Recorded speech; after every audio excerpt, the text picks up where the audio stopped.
Do great. You're gonna do great. Because I'm gonna play one hole, and hopefully my irons are gonna be there for me.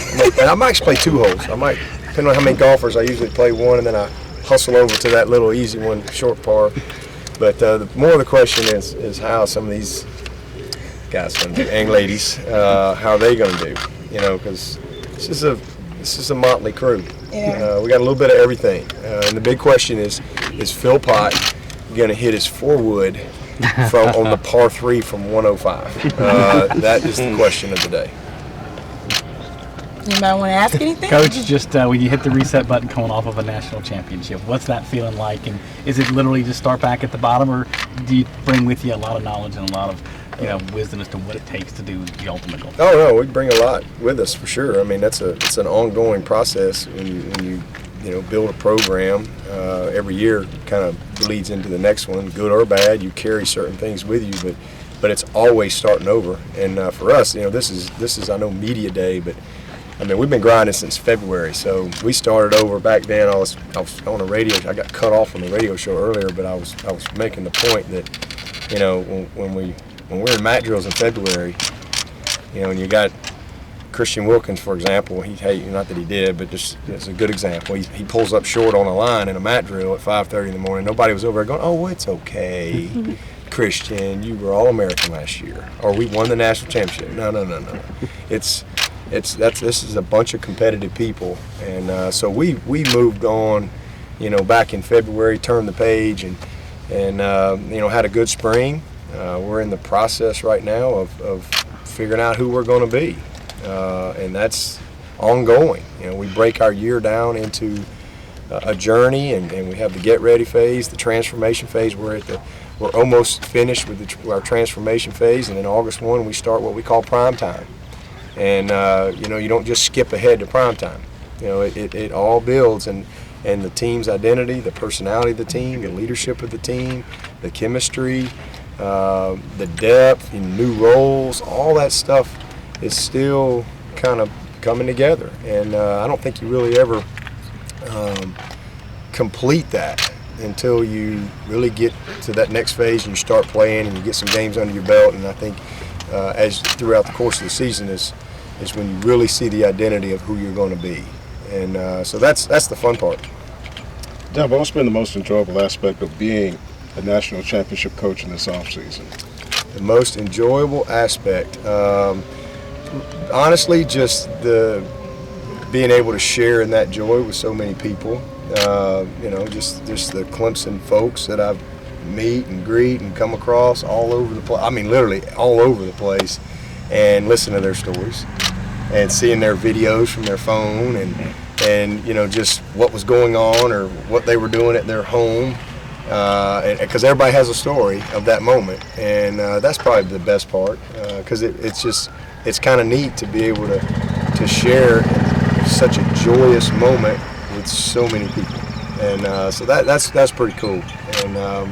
And then just moving in our new facility and bringing that trophy with us, being able to put that trophy in that lobby of a brand new facility.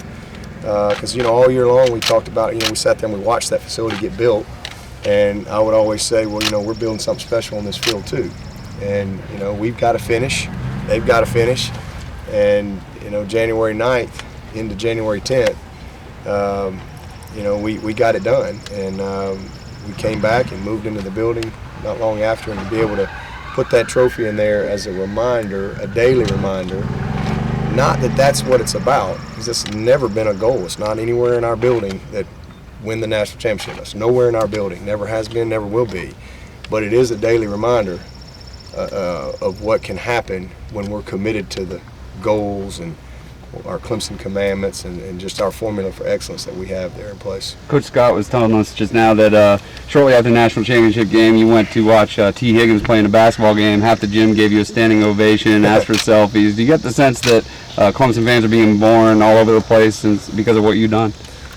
Well, they were for sure for at least 48 hours, and maybe a little bit before that, and maybe a little longer after, because I think we gave a lot of people hope.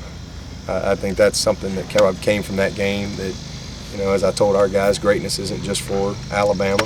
It's It's not just for Ohio States of the world. It's anybody can be great. We all have that inside of us, but you've got to be willing to pay the price, do what it takes. You've got to have the right type of commitment, the right type of people, we're not a huge school. We all know that, and long time, 35 years since we won it.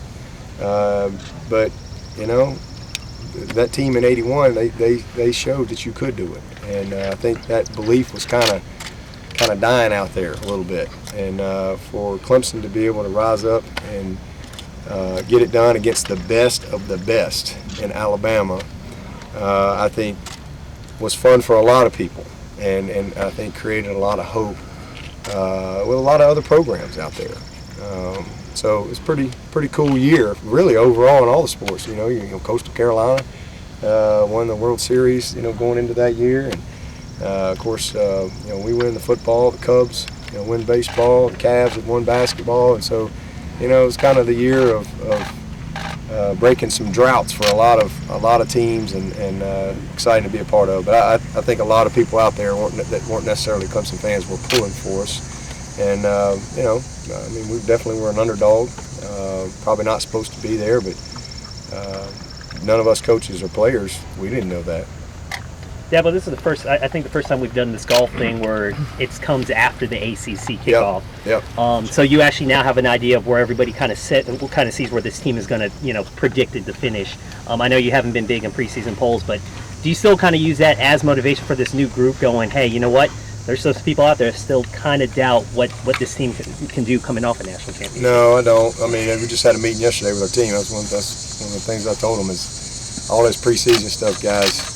It's I know it's necessary, and it's awesome to be able to have a job where people are really interested in it, and everybody wants to talk about it, and everybody's excited about a season to come. That's the cool part. But for me, when this is what you do, and you're dealing with a bunch of young people, it's just such a waste of time, for my players to even worry about any of that stuff, because it just don't matter. As y'all have heard me say many times, the preseason stuff is all based on who left, potential, and what other people think.